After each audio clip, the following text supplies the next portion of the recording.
이 시간 나 앞뒤 좌우에 계신 분들과 함께 인사하도록 하겠습니다. 주님의 이름으로 사랑하고 축복합니다 하고 인사하시겠습니다.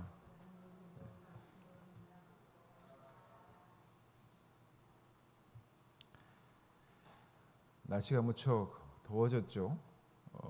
토요일 날 잠시 소나기 내리는 듯 하더니 더위는 잘 가시지 않는 것 같습니다. 그럼에도 불구하고 이 시간 제육교 공동체에서 함께 예배드리고 참석하신 여러분들 환영하고요. 특별히 오늘은 남전도에서 삼겹살과 상추와 또 여러 가지로 식사 교제를 나눕니다. 예배 끝나시고 남으셔서 조금이라도 드시고 가셨으면 그 정성에 보답하는 걸로 알겠습니다.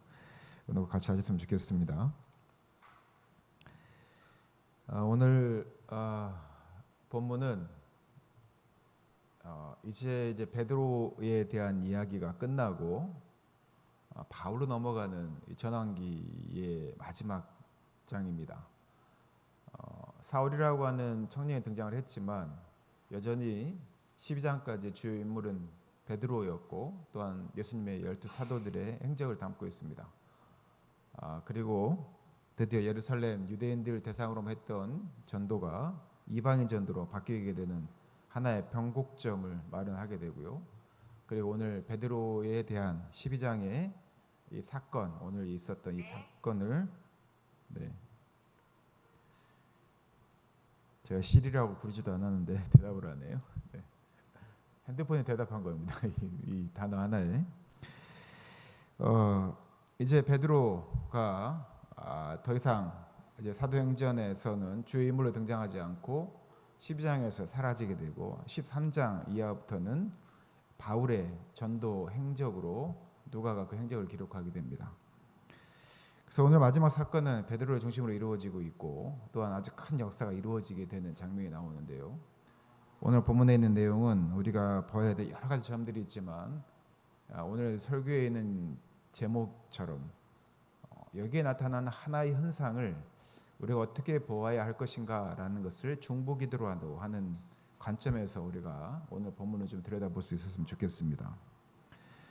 본문을 12장 1절부터 25절까지 전부 다 읽어보셔서 아시겠지만 이제 예루살렘의 박해가 시작이 되고 그리고 예수님의 제자 중에 첫 번째 순교자가 나오게 됩니다. 여기는 보면 이렇게 되어 있죠. 요한의 형제 야고보라고 되어 있는데 우리가 보통 세베대의 아들 야고보라고 하는 분인데요. 이분이 참수형을 당하는 첫 번째 예수님의 사도 중에 순교를 당하는 장면이 나옵니다. 야고보만 죽지는 않았겠죠. 그 당시 예루살렘에 핍박이 시작이 되면서 헤롯이 예수님을 따르는 신도들, 야고보를 비롯한 신도들을 잡아서 죽이고 또 참수를 거행하게 되는데 이 헤롯은 아그리빠라고 하는 그 헤롯은 야고보와 또 몇 신도들을 예수를 따른다는 이유로 종교적인 처형, 정치적인 처형을 감행을 했더니 유대인들이 상당히 좋아했다라고 이렇게 성경은 기록하고 있습니다. 오늘 3절에 보면 유대인들이 이 일을 기뻐했다라고 되어 있습니다.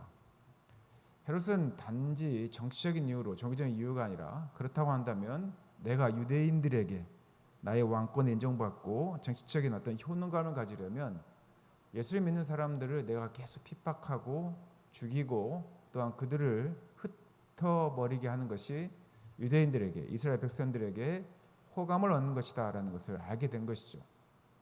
그래서 야고보가 죽고 난 후에 그들 중에 12 제자 중에 가장 수제자라고 하는 베드로를 잡을 계획을 하게 되고요. 그리고 실제로 베드로를 옥에 가두게 됩니다. 그가 어떤 정치적인 쇼를 계획을 했던 것 같습니다. 그래서 이 베드로는 절대 도망을 가거나 아니면 숨겨지거나 미리 죽어서는 안 되는 아마 그런 존재였던 것 같습니다. 그래서 오늘 본문에도 보면 옥에 가두어 4절입니다. 옥에 가두어 군사 내식인 내패, 내식 내패는 몇 명이죠? 16명이죠. 16명이나 되는 사람을 베드로 한 명을 감시하게 두게 합니다. 그리고 혹시 베드로가 도망을 갈까 봐 그 옆에 아주 가까운 거리에서, 지근 거리에서 베드로를 감시하게 하고, 그리고 목요절이 끝나게 되면 정치적인 퍼포먼스 행위를 통해서 베드로를 처단하는, 베드로를 죽이거나 아니면 베드로를 돌맞아 죽게 하거나 참수를 하거나 하는 그런 정치적인 쇼를 통해서 헤롯은 유대 사람들에게 호감을 얻고자 하는 그러한 계획들을 가지고 있었습니다. 그런데 오늘 본문에서 쭉 나오는 것처럼 주의 사자가 베드로를 감옥에서 꺼내는 장면들이 일련의 과정을 쭉 나오게 되고, 그리고 베드로가 옥에서 쥐도새도 모르게 사라졌다는 이야기를 듣고 화가 난 헤롯은 파수꾼들과 거기 함께 있었던 사람들을 신문하고, 그리고 자신이 노렸던 정치적인 쇼, 정치적인 목적이 이루어지지 않음을 그들에게 화풀이하는 것을 우리가 보게 됩니다. 그리고 이 베드로가 마가의 다락방에, 마가라는 요한의 집 마가의 다락방 그곳에 다시 방문했을 때 사람들이 당연히 베드로도 죽었을 거라고 생각을 해서 로데라고 한 여자가 분명히 밖에 서 있는 분이 베드로입니다라고 얘기를 해도 믿지를 않은 해프닝이 있게 되죠. 그렇게 믿을 수밖에 없었던 이유가 아시는 것처럼 오늘 3절에 본 것처럼 2절에 본 것처럼 헤롯이 야고보를 죽였고 또 신도들을 죽였습니다. 감옥에 갇히면 그들은 죽을 수밖에 없고 빠져나갈 수밖에 없고 순교는 당연한 것으로 여겨졌던 그들이었습니다. 그래서 그들은 숨어서 기도했고 잡히지 않으려고 노력을 했고 그리고 잡힌 형제들을 위해서 기도했습니다. 그런데 그 기도는 여러 가지 의미가 있었을 거예요. 이 형제가 죽음을 담대하게 맞이하게 해주십시오라고 기도했을 수도 있고, 하나님 그를 옥에서 구원해 주십시오라고 기도했을 수도 있을 것입니다. 그런데 그 기도의 내용이 어떠했든지 성경은 베드로를 위하여서 이 마가의 다락방에 모인 공동체의 성도들이 간절히 기도하였고, 그 베드로는 주의 사자에 이끌려서 이 마가의 다락방에 있는 형제 자매들에게 오게 되었고, 또 그곳에서 그들과 다시 대면하게 되고, 그리고 베드로는 또 다른 곳으로 피신하게 되는 게 오늘의 장면입니다. 그 이후에 헤롯의 악행으로 인하여서 헤롯이 결국에는 그의 교만함으로 죽게 되었다는 사실을 또 성경은 언급을 하고 있죠. 그리고 그 이후에 바나바와 사울의 행적이 또 예루살렘 교회의 성도들을 위로하고 또 부조하고 예루살렘 돌아온 장면이 오늘 기술이 되어지고 있습니다. 전체적인 내용은 이렇습니다. 예루살렘 교회의 박해가 시작이 됐고 이제 그들의 형제들 또는 지도자들이 죽게 되고 또 그 중에 감옥에 갇히게 되고 또 주의 사자가 그를 감옥에서 이끌어내고 마가 다락방에서 그들이 함께 다음 전도를 모색하게 되는 그런 사건들이 벌어지게 되죠. 저는 오늘 이 본문 중에 두 가지 사건을 눈여겨보았습니다. 하나는 야고보의 죽음입니다. 또 하나는 베드로가 옥에서 구원함을 받는 것입니다. 한번 여러분들 이런 질문을 해보겠습니다. 우리가 일상에 살아가는데 여러 가지 문제에 부딪힙니다. 아주 결정적으로 나에게 중요한 순간들이 있게 되겠죠. 우리가 무언가를 계획하고 진행하고 어떤 그를 위해서 우리의 삶을 드리고 나면 우리 하나님께 간절히 이렇게 기도를 합니다. 하나님, 이 일이 잘 이루어지게 해주십시오. 하나님, 이 결과가 하나님께 영광이 되도록 좋은 결과로 열매 맺게 주님 도와주십시오라고 이야기를 합니다. 그리고 우리는 좋은 결과, 좋은 열매, 또 내가 원하던 그런 성취가 이루어지게 되면 우리 하나님께 기도를 합니다. 그리고 감사한 마음도 드리죠. 하나님 감사합니다. 이 일 이루게 하신 하나님 정말 감사합니다. 이 일은 내가 도구로 쓰여지고 하나님께서 다 하셨습니다라고 하는 하나님을 칭찬하고, 또한 내가 이룬 성공, 또한 내가 가진 그 결과를 기뻐하면서 주변 사람들을 이야기하며 이게 정말 하나님이 역사하시는 것이다 라고 이야기를 합니다. 이것은 우리에게 너무나 당연한 일이죠. 우리가 좋은 일, 기쁜 일이 있으면 누군가 나누고 싶고 하나님을 믿는 그리스도인이라고 한다면 하나님께서 하셨다라고 하는 이 고백은요, 우리의 믿음의 고백이고 또한 대단한 하나님의 역사이기도 합니다. 그런데 문제는 그 반대의 상황이라는 것이죠. 내가 아무리 노력을 해도, 또 내가 아무리 큰 계획을 세우고 잘하려고 해도 나의 실수든 또는 주변의 실수든 안 좋은 조건이든 그 결과가 내가 원하는 결과가 이루어지지 않거나 우리 교회가 원하는 그런 결과가 이루어지지 않는 경우가 다반사입니다. 내 몸이 아픈데 아무리 하나님께 기도해도 낫지가 않는 겁니다. 내 몸이 아픈데 하나님께서 나를 낫게 해주시면 우리는 당연히 하나님께 감사의 기도를 하죠. 하나님께서 나를 낫게 해주셨습니다. 감사합니다. 그런데 내 몸이 여전히 호전이 되지 않는 겁니다. 우리는 이런 일들이 우리 주변에 엄청나게 많이 이루어지고 있습니다. 우리 개인에게도 있습니다. 필리핀에서 선교하시는 선교사님 계십니다. 전라남부 지방에서 저하고도 함께 저희 학교 당의 선배님이시고 저보다 한참 10년 이상의 선배님이신데, 이분이 전라남부 지방회 소속에서 어느 교회에서 사역을 하시다가 일찍 조기 은퇴를 하시고 빨리 은퇴를 하시고 필리핀 선교를 가셨습니다. 그리고 10여 년 넘게 지금 필리핀 선교를 하셨는데 5월 말경에 오토바이를 타고 가시다가 큰 사고가 나셨습니다. 머리에 피가 나셔서 지금 거의 2주, 3주 가까이 필리핀에 있는 지금 응급실에서 사람도 못 알아보시고 사경을 해먹어 계세요. 많은 분들이 이분을 위해 기도를 하고 또 우리 교단에서도 이분을 위한 헌금을 하고 있고, 어떻게 하면 이분이 하나님께서 다시 살리실까 우리는 열심히 살려달라고 하나님 기도를 하고 있습니다. 김적용 선교사님 한 분이신데,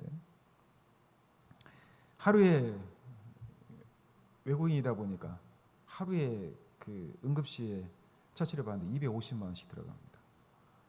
그래서 저희가 재정치 지원도 하려고 교단에서 총회에서 또 신문으로 내서 사람들 후원을 받고 있는데요. 이분이 다른 목적으로 간 게 아니지 않습니까?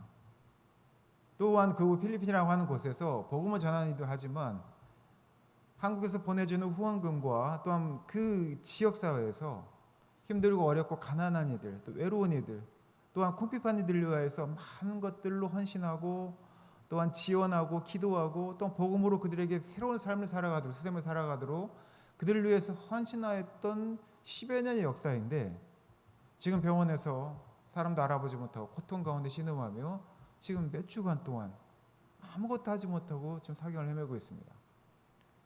그 광경을 보는 사모님 얼마나 기가 막히겠습니까?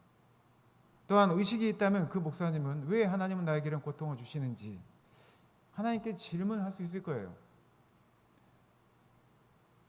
만약에 이 상황이 더 악화되어져서 만약에 그분이 돌아가시거나 또는 어쩔 수 없는 상황으로 가게 된다면 우리는 하나님에 대해서 감사하다라는 표현, 하나님의 뜻이 무엇인지를 묻는 질문보다는 오히려 하나님을 원망하거나 심지어는 분노하거나 실망하거나 하나님이 없다라고 하며 떠나는 경우도 우리는 발견하게 됩니다. 지금은 제가 김정은 선교사님의 좀 아주 큰 사례를 이야기했지만 우리가 살아가는 일상에 이런 일이 아주 다분합니다. 크고 작음을 떠나서 어떤 문제들이 발생했을 때 이루어 주시면 하나님께서 하신 일 같지만 이루어지지 않으면 하나님에 대한 원망, 분노, 실망, 이러한 것들이 우리에게 끊임없이 작용하는 것을 보게 되는 것이죠. 이러한 때 여러분들은 이러한 상황을 어떻게 받아들이십니까? 각자의 믿음의 분량에 따라서 힘들고 어려운 상황에서도 하나님을 의지하고 하나님의 뜻을 구하고 하나님께서 원하시는 원망하기보다는 하나님께 원하시는 방향으로 우리는 갈 수도 있겠습니다. 그러나 그렇지 못한 경우들이 많죠. 그런데 오늘 본문을 한번 보십시오. 야고보는 죽었습니다. 근데 베드로는 살리셨어요. 뭔가 불합리하지 않습니까? 왜 야고보는 참수를 당하게 하시고 또한 있었던 신도들 몇 명은 같이 헤롯에 의해서 단지 복음을 전했다는 이유로 유대인들의 기분을 좋게 하기 위해서 죽임을 당하는 그런 정치적 실험으로서 죽임을 당하는 그러한 일들을 그들은 감당했어야 하고, 베드로는 그렇지 않았죠. 베드로는 비록 박해를 받았지만 주의 사자를 보내서 그를 끌어내시고 또한 피신할 수 있도록 하나님께서 그를 살리시는 장면을 보게 됩니다. 박해가 시작되어져서 예루살렘 교회가 다 긴장하고 있었지만, 그리고 유대 종교자들 지도자를 주도하여서 또한 그들이 죽을 수도 있고 또한 유대인들의 환심을 사기 위한 헤롯 아그리빠의 실제적인 통치행위로 인해서 지금 예루살렘에 있는 그리스도인들은 아직 각종 위험에 처해 있는 사람들입니다. 말씀드린 것처럼 야고보를 비롯해서 신도들이 몇이 살해를 당했고 그리고 최초의 순교자가 됩니다. 그런데 베드로는 주님께서 살려주시죠.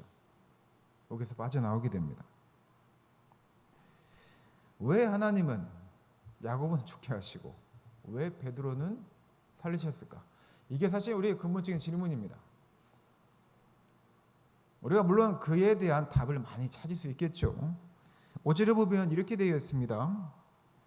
교회는 그를 위해서 하나님께 간절히 기도하였다. 한번 같이 한번 보실까요? 12장 5절입니다. 12장 5절. 지금 베드로가 옥에 갇힌 상황입니다. 같이 읽겠습니다. 이에 베드로는 옥에 갇혔고 교회는 그를 위하여 간절히 하나님께 기도하였더라. 그럼 또 우리는 이렇게 질문할 수 있겠죠. 그럼 예루살렘 교회는 야고보가 잡혔을 때는 아무도 기도하지 않았을까?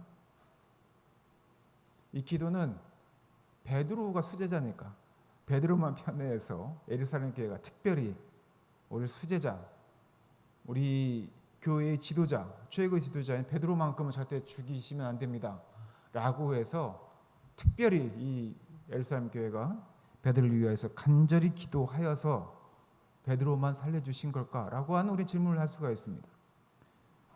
왜 야고보 사도는 죽이셨고 그렇다면 이 말씀에만 근거한다면 그러면 야고보 사도를 위해서는 예루살렘 교회는 기도하지 않았을까?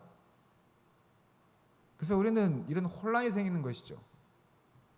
만약에 우리가 그렇게만 단순하게 정리를 해보면 우리의 중보 기도가 두 사람의 운명을 갈랐다 이렇게 우리가 결론 내릴 수가 있습니다. 신앙적으로는 이게 도움이 될 수는 있어요. 우리가 누군가를 위해서 간절히 기도하는 거, 우리가 교회에서 중보 기도를 많이 하지 않습니까? 아까도 우리가 김철경 선교사님을 위해서 말씀을 드렸지만 여러분들이 시간이 될 때, 저는 또한 제 시간이 될 때면 항상 기도를 합니다. 이 선교사님을 위해서 기도하는 중보 기도에 우리가 참여하자. 그리고 하나님께서 어떠한 기회를 갖고 계신지 살리시기를 간절히 원하는 기도하자고 이야기를 합니다. 그래서 이러한 중보 기도 또한 어떠한 사건이 벌어졌을 때 이것들이 하나님께서 어떻게 역사하실지 기대하며 우리가 원하는 바를 어느 정도 마음을 담아서 기도하는 것이 그리스도의 신앙생활에 그렇게 해가 되는 것은 아닙니다. 신앙적으로는 옳을 수 있습니다. 그런데 이게 사실은 신학적으로는 옳지는 않죠. 중보 기도를 통해서 두 사람의 운명을 갈랐다? 이건 신학적으로 맞지 않습니다.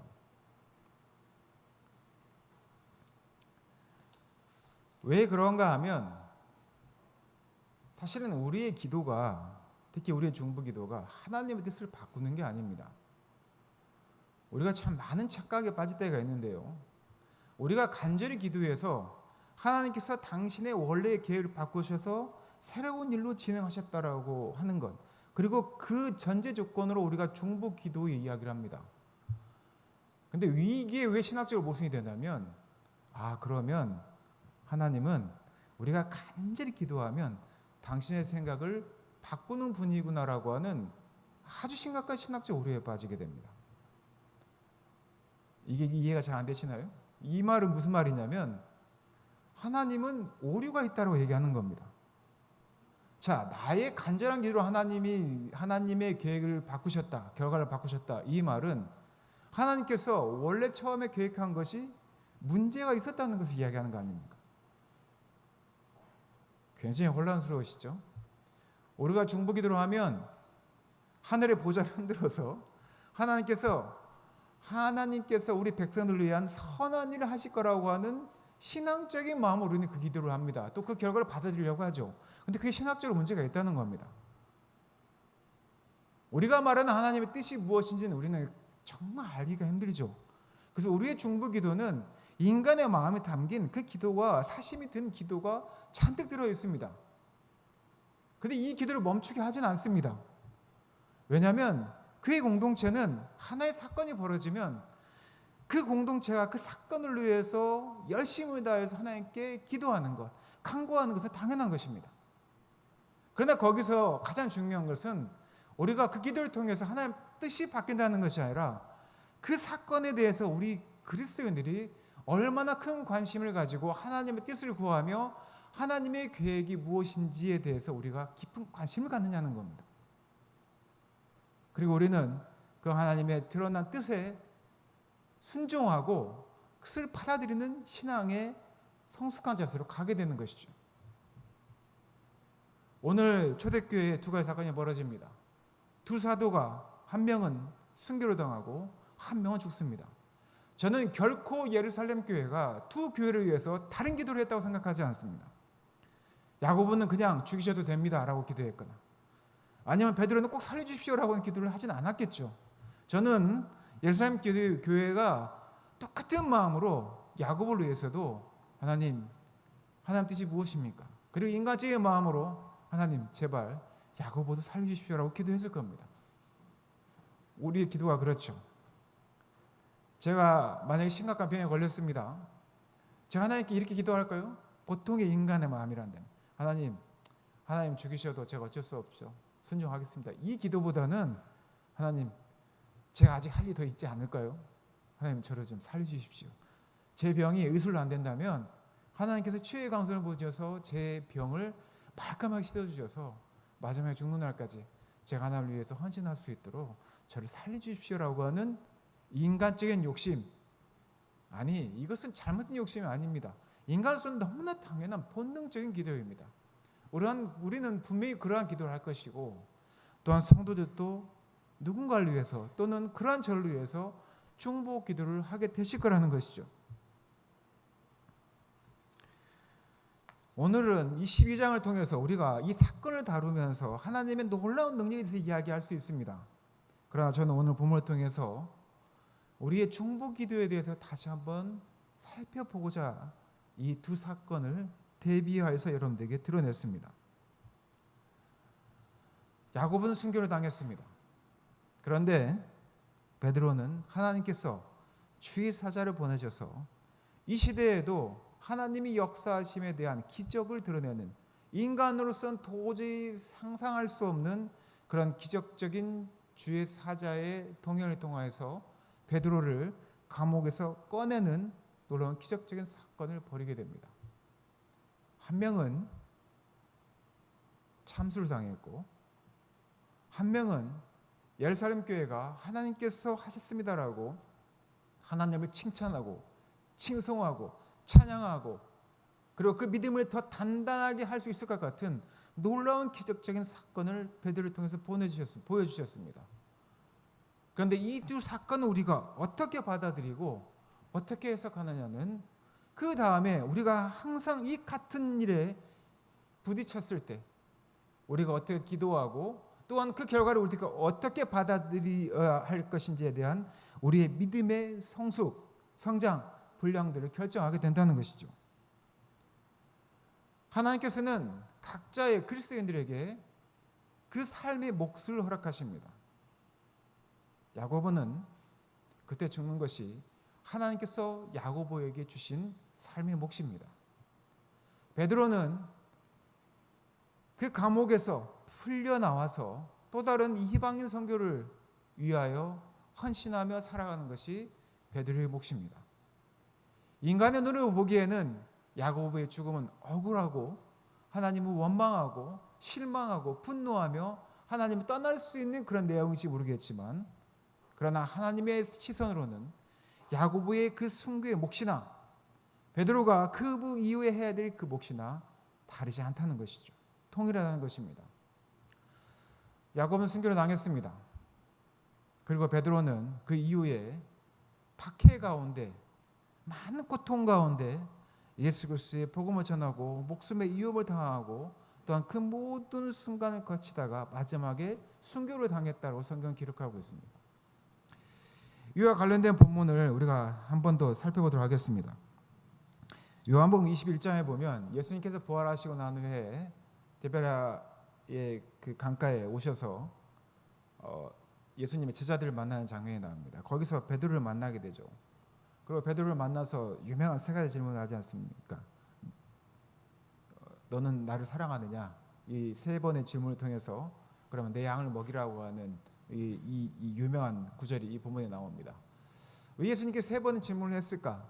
이 신학자 해석이 어떻게 되냐면 예수님께서 그 가야바의 그 재판에서 베드로가 예수님을 세 번 배반하지 않습니까?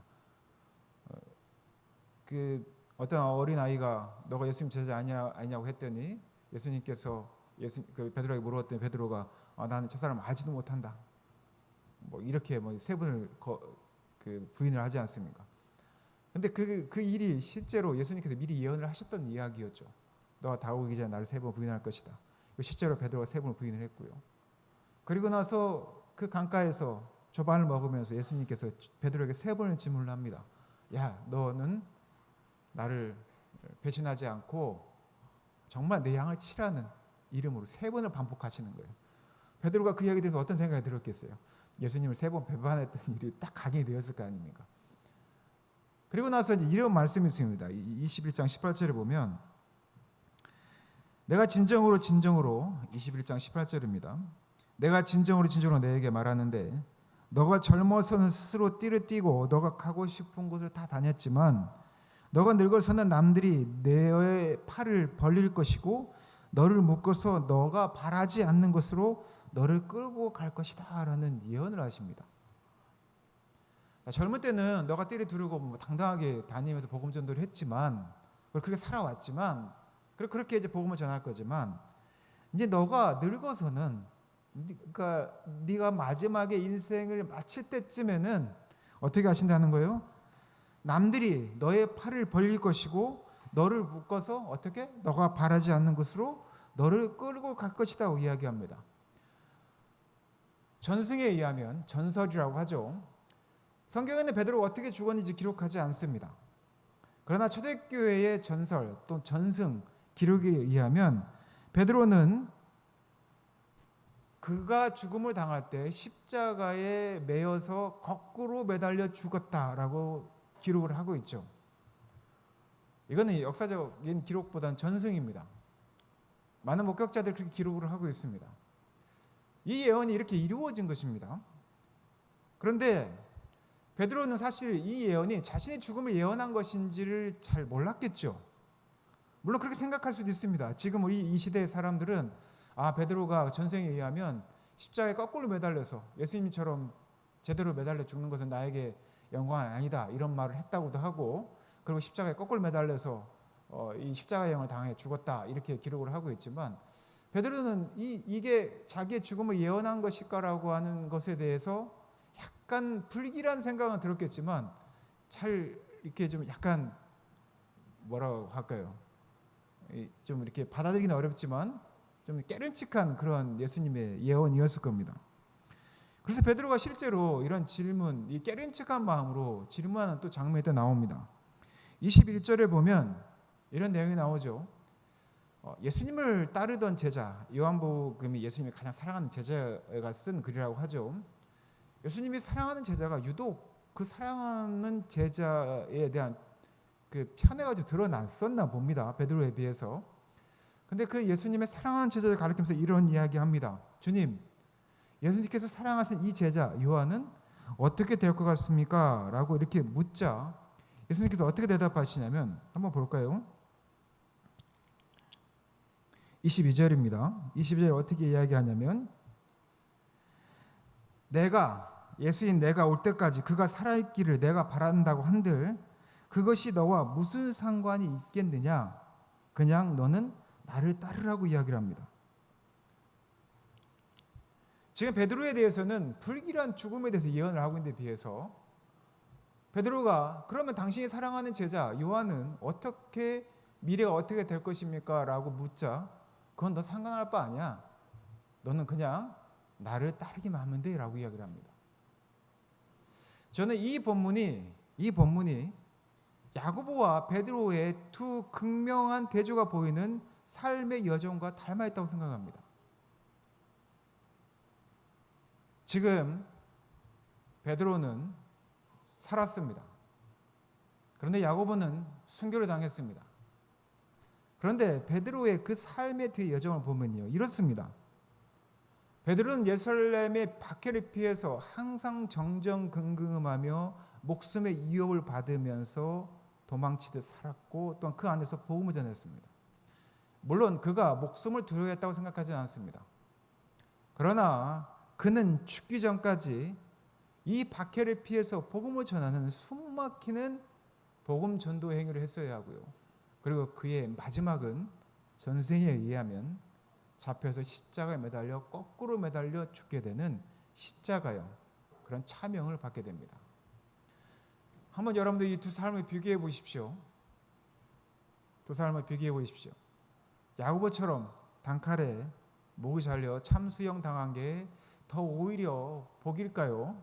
아니면 죽을 때까지 평생 가슴 졸이며 유대의 관원들 또는 로마의 관원들의 눈을 피하여 도망 다니면서 복음을 전하다가 결국에는 십자가형의 죽음을 당하게 된 베드로가 더 큰 복을 받은 것이라고 생각하십니까?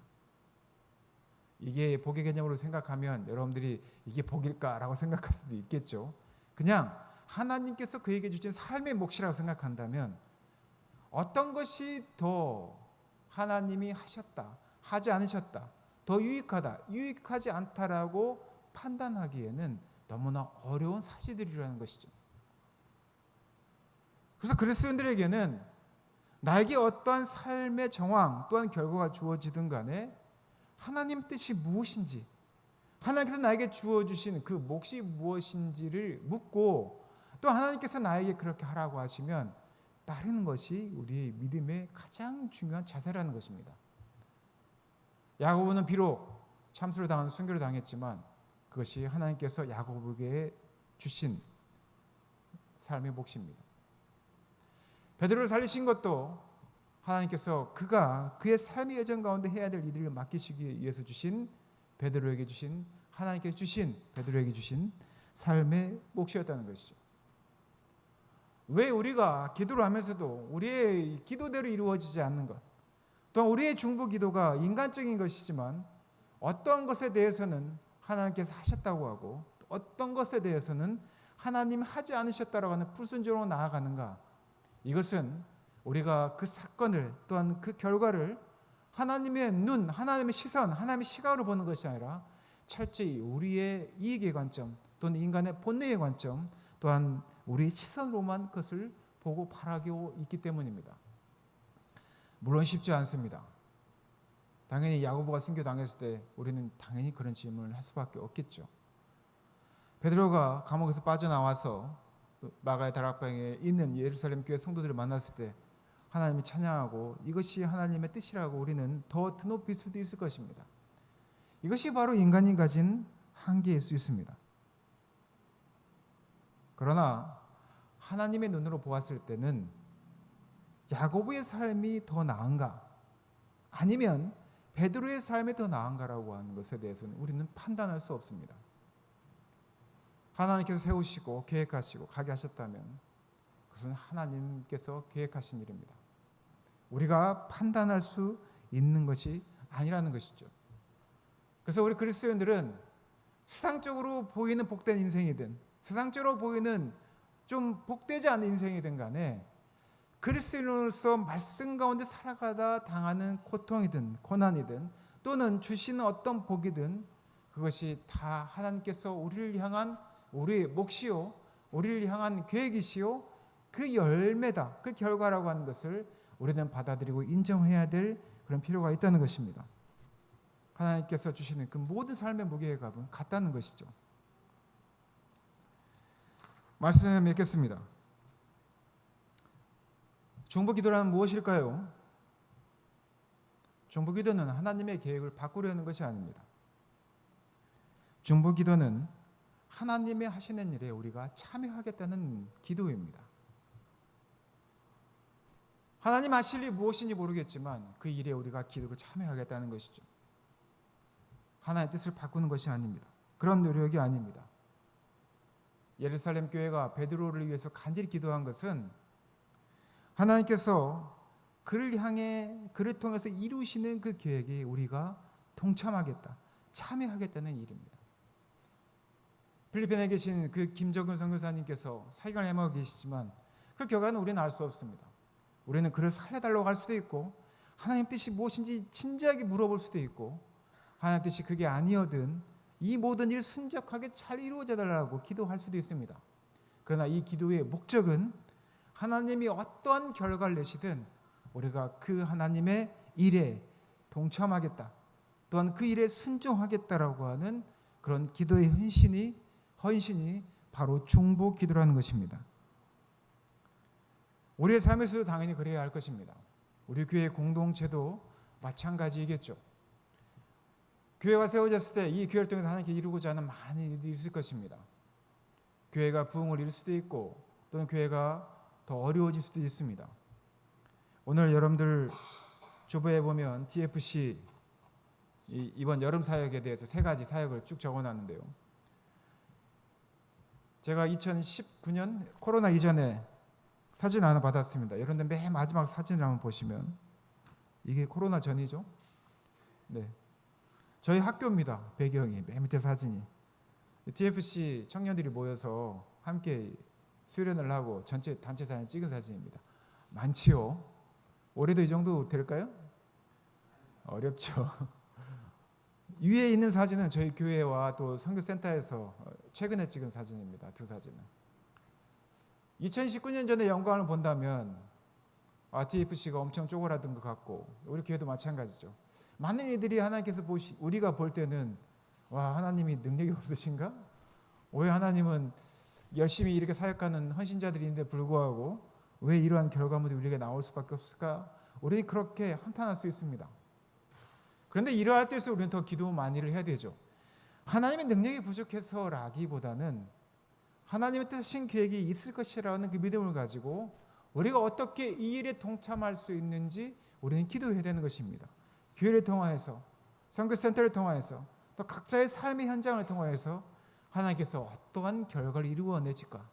또한 그 결과에 크고 작음을 떠나서 야고보처럼 순교를 당하든 베드로처럼 감옥에서 빠져나오게 되든 우리가 기도를 통하여서 하나님 일에 통참한다는 그 마음으로 우리는 매일매일 기도의 시간을 또한 우리의 다른 것들을 헌신해야 된다고 저는 믿습니다.